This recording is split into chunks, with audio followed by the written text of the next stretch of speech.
Assalamualaikum warahmatullahi wabarakatuh. Salam sejahtera bagi kita semua. Om Swastiastu, Namo Buddhaya, salam kebajikan. Kami ucapkan terima kasih kepada seluruh wajib pajak atas kontribusinya dalam penghimpunan penerimaan negara di sektor perpajakan. Untuk mewujudkan DJP bersih dari korupsi dan menjadi birokrasi bersih dan melayani, tolong Bapak dan Ibu bantu kami untuk tidak memberikan atau menjanjikan akan memberikan hadiah atau pemberian dalam bentuk apapun kepada seluruh pegawai Direktorat Jenderal Pajak terkait pelaksanaan pekerjaan dalam jabatannya. Seluruh pelayanan yang kami berikan tidak dipungut biaya. Apabila Bapak dan Ibu menemukan pegawai Direktorat Jenderal Pajak yang masih meminta atau menerima barang, uang, fasilitas, atau apapun dari wajib pajak, agar segera melaporkannya melalui saluran pengaduan resmi Direktorat Jenderal Pajak, Kering Pajak 1500-200. Semoga Allah Subhanahu wa Ta'ala memberikan kekuatan kepada kita semua, bersatu bersama-sama menghimpun penerimaan pajak untuk pembangunan Indonesia tercinta. Pajak kuat, Indonesia maju. Assalamualaikum warahmatullahi wabarakatuh.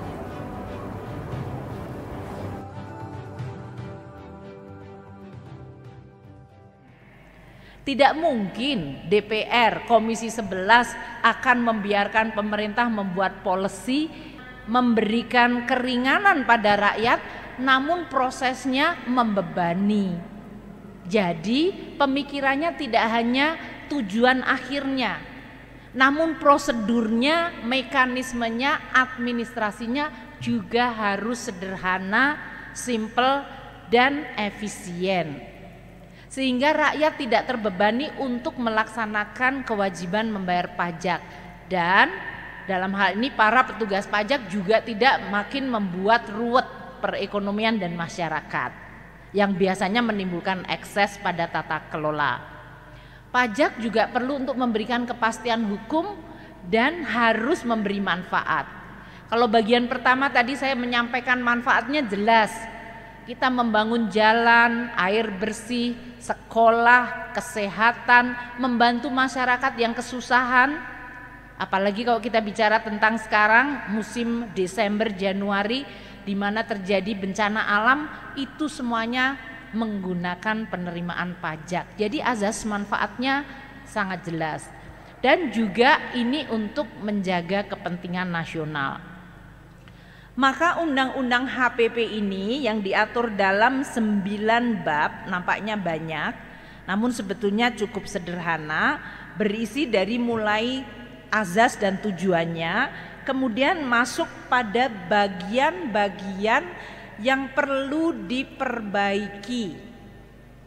Ada bagian yang berhubungan dengan ketentuan umum perpajakannya, ini masalah administrasi dan berbagai prosedur. Ada menyangkut pajak penghasilan atau PPH. Ada yang menyangkut pajak pertambahan nilai. Ada yang menyangkut program pengungkapan sukarela.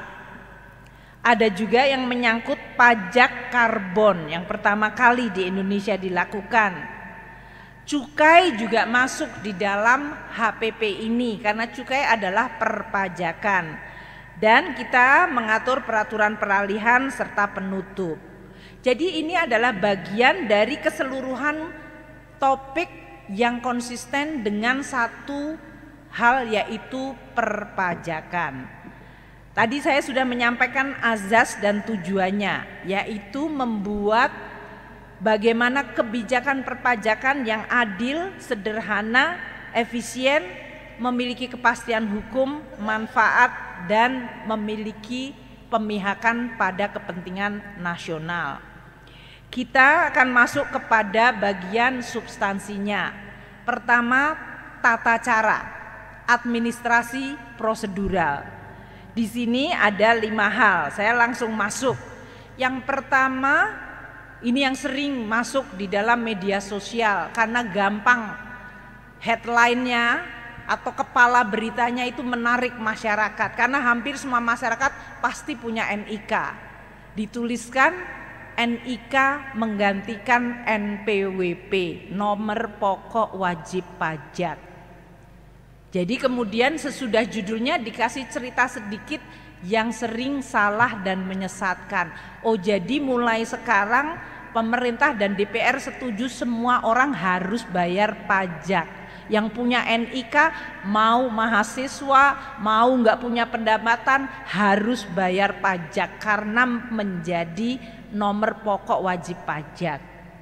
Itu pasti menakutkan masyarakat, tapi itu salah dan menyesatkan. NIK menggantikan NPWP adalah untuk penyederhanaan dan juga untuk konsistensi. Sehingga Anda tidak perlu memiliki nomor identitas yang berbeda-beda. Kami pertama dulu juga sebetulnya bea cukai dan pajak itu punya nomor sendiri-sendiri. Kalau wajib pajak ngurus ke bea cukai, dia punya nomor pokok bea cukai. Kalau bayar pajak pakai nomor pokok wajib pajak. Perusahaannya itu menjadi bingung karena harus punya 2 nomor identitas. Oleh karena itu kita gabungkan menjadi NPWP. Sekarang kita maju lebih lanjut, NIK bisa menjadi NPWP.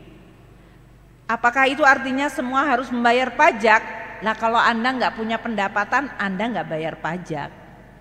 Kalau Anda tidak punya kemampuan, Anda dibantu negara. Contohnya 10 juta keluarga di Indonesia itu mereka nggak bayar pajak. Mereka diberi program keluarga harapan. Anaknya diberikan santunan untuk beasiswa, ibu hamil diberikan tambahan. Kalau di keluarga itu ada yang lansia diberikan tambahan. Itu masih ditambah lagi sembako. Jadi PKH plus sembako. Mereka nggak bayar pajak. Mereka sudah pasti nggak bayar pajak karena mereka adalah keluarga yang tidak mampu. Kalau Anda pun bekerja dan pendapatan Anda di bawah 54 juta per tahun, Anda juga nggak bayar pajak. Itu bagus dalam artian keadilan.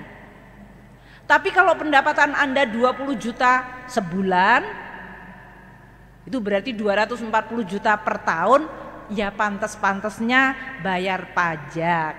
Bayar pajaknya buat apa? Bukan untuk dikumpulkan oleh Kementerian Keuangan atau Pak Dirjen Pajak tadi. Bayar pajaknya dipakai untuk bantuin yang tidak mampu tadi, untuk membangun infrastruktur. Jadi NIK menjadi NPWP tidak serta-merta menyebabkan yang punya NIK harus wajib pajak. Mereka harus memiliki kemampuan ekonomi untuk bisa membayar pajak.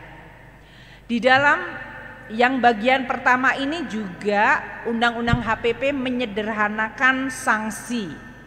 Sanksi pajak dibuat agar di satu sisi kepatuhan tetap terjadi, namun kalau ada wajib pajak yang alfa, yang barangkali salah, dia tidak terbebani. Namun kalau yang sengaja salah tetap diberikan sanksi.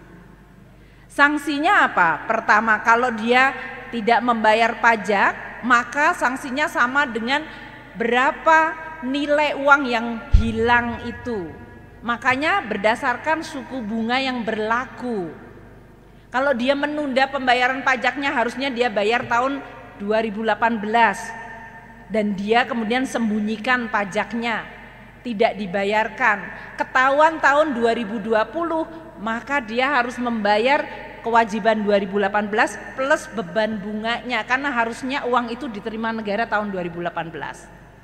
Namun ditambahin sedikit sanksi, apa yang disebut tambahan atau uplift faktor. Kalau teman-teman pajak itu sukanya pakai bahasa yang rada genit dan sulit gitu. Tapi maksudnya ya supaya nggak fair dong, kalau Anda harusnya bayar 2018, terus uangnya yang harusnya dibayarkan tidak dibayarkan, terus baru ketahuan 2020, terus Anda langsung saja bayar 2020 plus bunganya saja, kan tidak fair. Harus sedikit memberikan tadi bahwa itu tidak dibenarkan di dalam undang-undang. tidak adil untuk mereka yang patuh. Makanya diberikan sedikit 15% tambahan. PPh yang dipotong, kadang-kadang perusahaan itu memotong PPh dari karyawannya, namun tidak disetor. Nah, itu jahat itu. Itu jahat karena itu adalah haknya negara. Maka diberikan sanksi, tapi sekarang sanksinya diturunkan dari 100% ke 75%. PPN juga, kadang-kadang perusahaan motong PPN tapi tidak disetorkan ke negara, tapi dipakai sendiri. Itu juga tadinya sanksinya 100% jadi 75%. Untuk mereka yang selama ini sudah dalam proses keberatan dalam penghitungan pajaknya, tadinya sanksinya 50% diturunkan ke 30%. Mereka yang sudah dalam proses banding, mereka diturunkan dari 100% ke 60%. Namun kalau sampai kepada peninjauan kembali, maka Undang-Undang HPP juga bisa memberikan sanksi 60%. Jadi dari sisi sanksi memberikan sedikit keringanan namun tetap memberikan sinyal keadilan. Karena jangan sampai semua orang merasa bahwa lebih baik ngemplang dan menunda. Tetap patuh namun kita memberikan sanksi yang lebih sesuai. Kemudian masalah pajak internasional. Bapak dan Ibu sekalian, selama beberapa tahun ini kita kerjasama internasional, global taxation itu sangat penting. Kalau sekarang ini kita punya wajib pajak yang tinggalnya di luar negeri atau menyimpan hartanya di luar negeri, kita bisa minta pada negara tersebut untuk menagihkan pajak bagi kepentingan kita. Itu sudah ada kerjasama internasional. Dan secara sistem ini makin rapi. Jadi sebetulnya makin sulit menyembunyikan harta Anda. Dimanapun ada di dunia ini. Saya nggak tahu kalau bisa menyimpan di Mars ya. Tapi karena di Mars belum bisa ada gitu. Tapi selama masih di dunia ini, kita sekarang makin rapi untuk menelusuri. Kita bisa meminta negara di mana yang bersangkutan tinggal atau hartanya disimpan untuk menagihkan pajak bagi kita. Namun kita juga bisa diminta oleh negara lain menagihkan pajak orang lain yang ada di sini. Jadi itu fair, mutual, reciprocal. Kemudian kita juga akan membuat konsensus perpajakan global. Karena kadang-kadang perusahaan itu beroperasi di berbagai negara. Apalagi dalam teknologi digital ini. Perusahaannya bisa di Amerika tapi dia beroperasi di lebih dari 100 negara. Nah, pendapatan negara itu kemudian dibagi ke berbagai 100 negara di mana dia harus bayar pajaknya. Ini bisa rebutan. Nah, supaya menghindar rebutan ini kemudian dibuatlah apa yang disebut konsensus perpajakan global. Indonesia sebagai negara besar, ekonominya besar, penduduknya besar, kita punya keuntungan. Karena sekarang ini yang disebut konsensus perpajakan global, di mana kamu dapat pendapatan, di situ Anda harus bayar. Kalau dulu kan headquarternya, jadi perusahaannya bisa beroperasi di Indonesia tapi headquarternya di Amerika. Dia mungkin membukukan pendapatannya di Amerika, pajaknya dibayar di Amerika. Sekarang tidak. Kalau dia beroperasi di Indonesia, pendapatannya dari Indonesia, dia harus bayar pajak di Indonesia. Ini juga untuk tadi melindungi kepentingan nasional, azas yang tadi saya sampaikan. Banyak wajib pajak kita yang sibuk, kadang-kadang mereka tidak bisa mengurus sendiri pajaknya. Maka mereka biasanya menunjuk kuasa wajib pajak. Di dalam KUP ini atau di dalam Undang HPP ini kita sekarang membolehkan kuasa wajib pajak siapa saja asal dia memiliki kompetensi toh pastinya. Kalau dia dikasih kuasa tapi baca aturan pajak aja nggak bisa ya malah aneh. Dan yang penting orang ini yang ditunjuk bukanlah suami atau istrinya yang bersangkutan atau keluarga semenda sampai 2 derajat. Jadi anak dan cucu atau anak cucu ya, semenda 2 derajat. Kemudian untuk penegakan hukum pajak kita tidak melihatnya dari sisi punishment secara kriminal. Undang-undang ini menekankan pada sisi ultimum remedium. Artinya apa? Kalau Anda memang harusnya bayar pajak 100, kemudian Anda salah dan salahnya disengaja, harusnya bisa dikenakan pasal kriminal. Kita tidak. Kita menetapkan bayar 100 plus dendanya. Itulah yang menjadi penekanan kita, karena pada dasarnya kita menginginkan penerimaan negara, bukan ingin mempanis orang. Jadi dalam hal ini pidana pajak, kalau dia alpa, lupa, ini sudah April saya lupa bayar pajak atau Maret, maka dia membayar pokoknya plus sanksi 1 kali pajak kurang yang dibayarkan. Kalau kena pidana pajaknya itu adalah kesengajaan. Jadi kan ada orang, walaupun ini biasanya beda-beda tipis Bapak dan Ibu sekalian, bisa pura-pura lupa terus lama-lama jadi tuman. Tuman itu bahasa Sundanya apa ya? Tuman juga kebiasaan ya. Ya. Jadi sengaja. Nah, kalau sengaja ini pasti sanksinya lebih gede, 3 kali wajib pajaknya.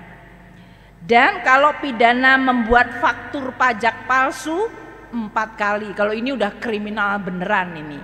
Dia memang ingin mengambil uang negara, dia bikin faktur palsu. Jadi kita lihat kalau dia alpa ya 1 kali. Kalau dia sengaja 3 kali. Kalau kriminal mau ngambil duit negara dengan buat faktur palsu, ini bahasanya untuk restitusi, ya bayarnya 4 kali lipat. Ini aspek keadilan tadi.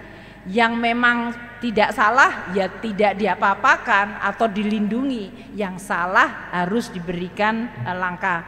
Untuk PPh ini yang sering, untuk pajak penghasilan orang pribadi, dari sisi aspek keadilan kita menambah 1 bracket atau tarif pajak. Mereka yang pendapatannya di atas 5 miliar per tahun sekarang bayar pajaknya 35%, tadinya 30% paling tinggi. Cukup adil, karena di Indonesia banyak orang yang memiliki kemampuan di atas 5 miliar per tahun. Dan itu memang supaya tarif pajaknya lebih tinggi dibandingkan yang Anda ada di dalam tarif yang lebih rendah. Kalau saya pendapatannya pas-pasan gimana Bu? Oh barangkali kalau kena PTKP malah nggak bayar pajak, atau bayarnya sedikit sekali. Nanti saya berikan beberapa ilustrasi untuk pajak penghasilan ini. Kemudian untuk UMKM, tadi Pak Wagub bicara ini memihak pada UMKM. Kalau orang pribadi punya usaha, maka dia akan diberikan insentif sampai dengan 500 juta dia tidak membayar pajak. Lumayan loh, 500 juta itu besar Pak ya. Jadi kalau bicara tentang warung-warung, kalau bikin kafe-kafe, kalau omsetnya setahun tidak mencapai 500 juta Anda tidak bayar PPh. Hah? Ada yang mengusulkan katanya, yang merasa mengusulkan Pak Eki, tapi ini semua Komisi 11 DPR. Jadi ini karena aspirasi DPR. Jadi mohon dicatat oleh masyarakat, DPR ternyata memperjuangkan kepentingan rakyat di sini. Kemudian untuk PPh badan kita tetap jaga di 22%, dan juga ada pajak natura. Ini yang juga sering muncul di dalam media. Sri Mulyani akan majakin orang yang dapat laptop dari kantor. Sri Mulyani tega-teganya uang makan dari kantor juga akan dipajekin. Waduh, tega bener. Padahal enggak, salah banget itu. Jadi natura itu memang yang mendapatkan fasilitas dari kantor. Tapi kalau fasilitas itu untuk kegiatan produktif sehari-harinya mereka, laptop, bahkan handphone, kemudian uang makan, uang transport, yaitu masuk sebagai suatu benefit yang kita tidak sentuh. Itu ya masyarakat semuanya, kebanyakan kita mungkin dapat uang transport, dapat uang makan, dapat fasilitas laptop, itu nggak masuk yang dipajakin. Jadi yang natura seperti apa yang dipajakin? Ya kalau namanya uang transport itu kan masyarakat kebanyakan. Kalau level CEO itu uang transportnya dapat jet pribadi. Nah itu yang dipajakin. Kalau uang makan itu kan kita biasa. Tapi kalau kelompok CEO itu uang representasinya untuk bisa makan di restoran termahal di dunia itu dipajakin. Itu keadilan.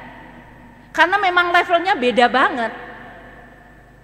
Jadi kita harus menemukan dan membahas mengenai kelompok yang memang beda ini. Dan untuk aspek keadilan mereka masuk di dalam kelompok yang harus menjadi objek pajak. Jadi sekali lagi kalau bicara tentang pajak natura tidak berarti uang makan setiap hari, transport kita, laptop kita akan dipajaki. Itu untuk bisa menjelaskan. Nah saya mau memberikan ilustrasi mengenai pendapatan orang pribadi dan bagaimana aspek keadilan atau dibandingkan antara undang-undang sebelumnya dengan undang-undang sekarang. Banyak yang kelompok masyarakat di pendapatan menengah agak bawah justru sekarang beban pajaknya lebih turun. Coba kita lihat, kalau Anda pendapatannya 5 juta per bulan, ya, maka setahunnya pendapatannya 60 juta, 5 juta kali 12, dia dapat 60 juta.